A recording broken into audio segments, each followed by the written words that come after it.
Hi, my name is Alexandra Hooker, and I'm going to tell you all about me. First off, I'm 40 years old. I have 1 year old. I have one son. He's 11 years old. He's not one. And he's my world. And the day that I got pregnant with him, my life changed completely. So, he's the only child. I am the oldest of, my mother has 2 boys. I'm the oldest, the only girl. And my dad has 4 boys. Only girl, still the oldest. I'm from Prentice, Mississippi. I live in Hattiesburg. I'm a senior. I graduated in May, hopefully. And I'm going to tell you a little bit about myself. About my family, which is a great group of people. This is my mom. And these are my nieces, my aunties, and sister-in-law. And our relationship is pretty close, steady, and a lot has changed since Jalen. This is Jalen. This is my world. He goes to Tim's Elementary School, and he's a part of the community-based program over there at Tim's. He has autism, and we're going to talk about family. And family, I kind of got a little bit out of chapter 12 and 11 according to the book, and the communication with him has to be basically on point, because some of the things that he understands, I might not understand what he's telling me, because he has speech delay as well. So when he first got diagnosed, I think he was in kindergarten, and I thought he was just gonna be, I was gonna be devastated, because I didn't know if people understand him, how they didn't know how to teach children with autism. But the more and more he's got older, the more he's improving. But it's just sometimes it's frustrating for him and me. And with my family being supportive, they understand his needs, and they try to understand his language. And we have to ask a lot of questions when he don't understand, or he asks sometimes a lot of questions when he don't understand. So communication with him is based on getting him to understand, and sometimes he have a hard time with yes and no questions. So I have to ask him over and over again about certain things. And he could tell me, and sometimes he get confused, and sometimes he can't tell me. So it helps me out on communication, because it helps me understand different things in life. Everything is not all cherries and cream or whatever. It throws you a curveball. But you have to know how to communicate and understand and basically talk. You have to talk, and you have to listen. If you don't, you're not going to understand nothing, regardless of if you have a child with special needs or not. And he is my little world. This is him before we even know that he had autism, and that's me when I was younger. I was 30 when I had him. And oh, this is the belly, the big old belly, because he was 9'7", so it's just changed a lot, and he's my joy. He's asleep now, thank God, because he be trying to listen to what I'm doing. And it just, communication helps out regardless of what the situation is and how you want to put it. And a lot of people hate to communicate because they don't want to step on people's toes, but maybe you have to if you want to communicate. So it's just all about the person and how they communicate with you and how you understand. Now, let's go to friendship. I don't have many friends, but in high school, junior high, you see the change. You see that bang, you see that colorful shirt, because we thought we was the stuff back then. This is me in 8th grade English, sitting beside Miss White, one of my favorite teachers. Still not a good English person, and this is one of my friends that I'm still pretty cool with from high school. And this is the most, what I want to say, hallelujah picture ever. You see the different personalities, you see the different hairdos, you see the different clothes. But we graduated in 1996, and we still communicate. We still talk to each other. We still try to understand where we coming from, even though some of us live in different states. We still, when we get together, we talk about everything. We even talk about stuff, you know, of course we talk about stuff that happened in high school. But sometimes people linger on and still be bitter about something that happened back in high school. So there was an incident where one of my classmates was still bitter about something that I can't even remember. So one day at the reunion, which was last year when we had our class reunion, I was like, you know, she was kind of with me, and I'm like, what's wrong with you? So I come like, what's wrong? She was like, da, da, da. I'm like, are you serious? Really? And 9 times out of 10 it's about a boy. Somebody neither one of this weed. So why are you still bitter about something that happened in 1990, after 1996, which was my senior year? So I think after that, things kind of got on track a little bit, but I don't just consider myself a person that's going to just try to figure you out when I know I haven't done anything wrong. So the fact that I went to her and tried to communicate with her, I think that was good on my part. I really do. Because some people will be like, girl, what we all... No, you have to talk to people. Because this girl walk around with years of something that really she shouldn't be walking around with for some reason. And you don't even know why. So if I didn't ask, I never would have known why she was bitter towards me. And she don't even know what to do with that now. I don't even know where he at. He probably married off or whatever he got going on. So then, oh Lord, romantic relationships is for me. I have this, I don't know what it is. To be honest, I really don't know what it is. The simple fact is, like, I like to talk, like the voice response. I like to talk and figure out, and the guys will like literally just shut down. And I'm like, if you ask me a question, I give you an answer, and I'm trying to communicate, but you shutting down, that's not good. And plus, I always get chopped and screwed over because I'm not the go-getter type girl or whatever you want to call it, woman or whatever. But I don't have any pictures for that because I give myself a 3-month limit. Because within that 3-month limit, you have to pay attention to who you're dating, who you're conversating with. It's not just all, oh, he cute, he fine, and he got this and he got that. That conversation rule the nation. If that man can't give you a 100% conversation, why are you wasting your time? So I don't waste my time. And my patience is not long enough because I have a special needs child. I work full-time. I go to school full-time. So basically, I don't have time for nonsense in a relationship. So I never just had any pictures since my senior prom, which is at my mom's house in Prentice. I live in Hattiesburg. But I have some good friendships or whatever, but I don't consider myself having time for a romantic relationship right now. Because I have a lot going on, and the simple fact, I don't like bringing everyone around my son.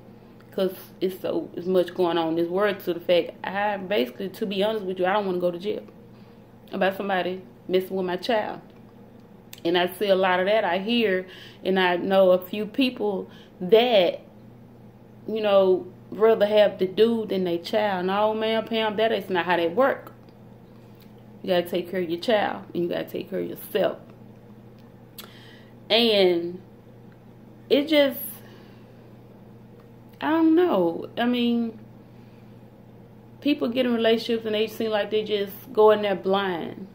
They don't see the little beady stuff that they see down the line where they should have seen from the door. Because you go in blind, you go in wrong. Instead of going in with headstrong, you're going in with your heart, and you always, in 9 times out of 10, you always getting chopped and screwed. So basically, we have to understand that. Now, me and my little boy's dad, we're not together. We're not together. But he's still in my son's life, and I have to respect that. But I always have to make sure, because he's a kind of person behind a woman. So I have to figure out who she is, what she do, how she living. I do a background check on the chick, to be honest with you. Because I want to know who she is. And if my child have a problem with it, oh, you know I got a problem with it. Because they just mommy mode. Just going mommy mode. And it's just, I don't have a romantic, like, relationship. I don't even know what to say about it, because it comes and goes so fast to friendship to where it don't ever turn into a relationship. Because friendship has to come first. And with me, I want to be friends with you first. I want to know your favorite color. I want to know if you go to church or not. I want to know if you go vote. I want to know how you feel about religion. I want to know if you Christian or whatever your religion, nationality, beliefs are. I want to know. And I think with me, a lot of some of the guys might get a little defensive or whatever. Not used to someone just asking them, basically, do you go to church? No, I don't go to church. I sit at home, watch TV. Really? What you learning? Nothing. They're just like me. I go to class, sit there. What I'm learning? I need to learn something. Sometimes my mind get to wondering, to be honest. But for a person, at least if you go to church, you in the presence. And I think you will be able to listen. You will catch something. But if you don't never go, you're not going to catch it. So they're just like me going to class. If I go to class and don't catch nothing, I'm going to lead out with nothing. I have to catch something. And just like with the relationships and friendships and family, communication rules the nation. If you can't talk about it, these young ladies here, this lady here, my son, my family, we believe in communication. We believe heavily in communication. This is Jalen. I don't have many pictures of me because I was part of I don't know if I should say this or not, but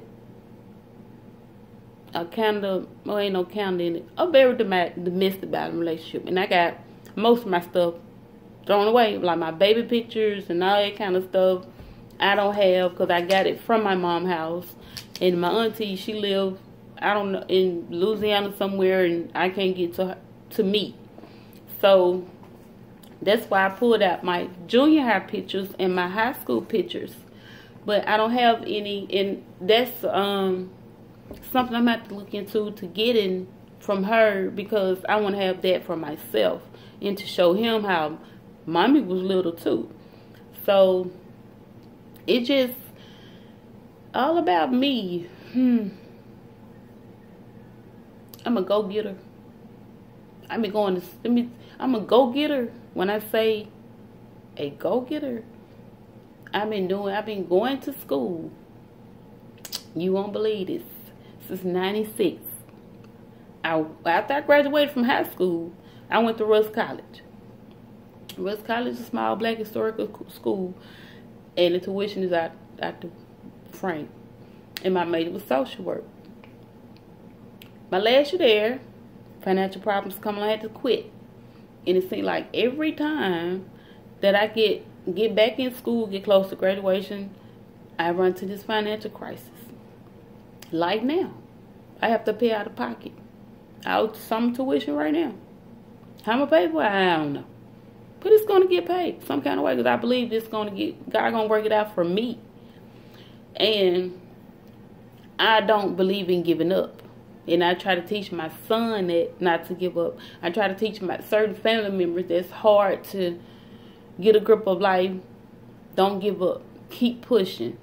I try to tell my friends, don't give up. Keep pushing. And some of my friends feel like they just have to be in a romantic relationship, and it don't never turn out that way. It never turn out that way. I always turn out something completely different.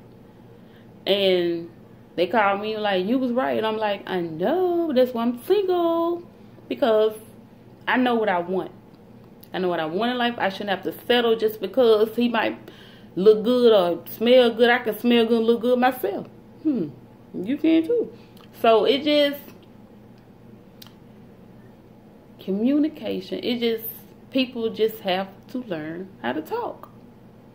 Sometimes you don't feel like talking. Sometimes I don't feel like talking to people. And I just shut down. I go by my own little merry way or whatever. But the older I get, the more I learn how to communicate. Sometimes I will not want to say nothing because I be that angry into where I don't want to say something that'll hinder us or me and the other person getting back on track. So I have learned how to communicate better. And everybody's ways of communicating is different, but you have to learn how to accept what we ain't gonna say me, have to learn how to accept, how to handle people's ways of communicating. Because some people's ways are not verbal. They show their actions. If they not mad at you anymore, they'll be like, well, here. Well, let's go here. Or come give you a hug or something. Or a high five. Or might trip you and think it's funny because they might be a jokester. And that might be the way they open up. So, I mean, all about me is basically it's all about me and my son, because it's not about me. But it changed when I had him. Me became us. So all about me is considered more about us, all about us, because he's here and he's a part of me. And I really hope that you have an understanding of this video. And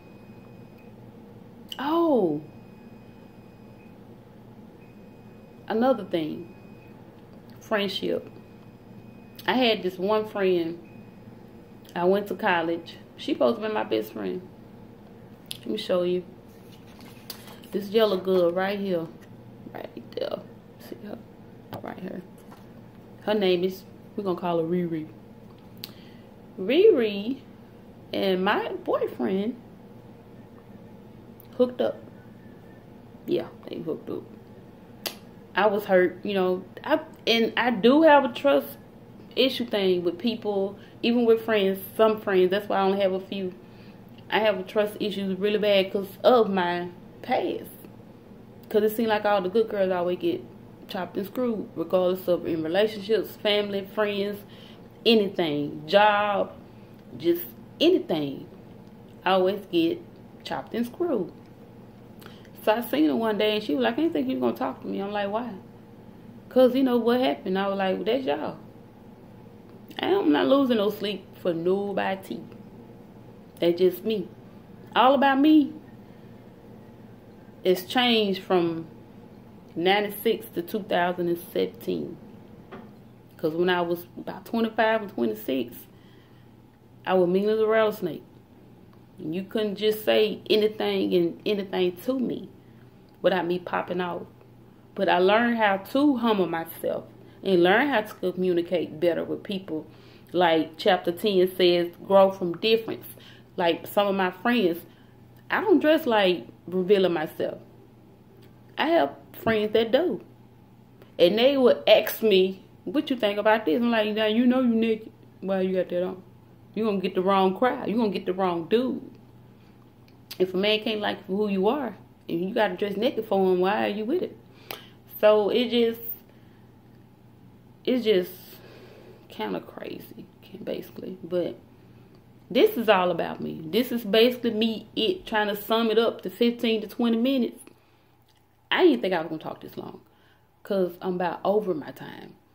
But I hope you have an understanding of where I'm trying to come from of this information, because it's Communication is really important to me, and it's really important for my son. He has autism and speech delay. Because if I can't communicate with him, who can I communicate with?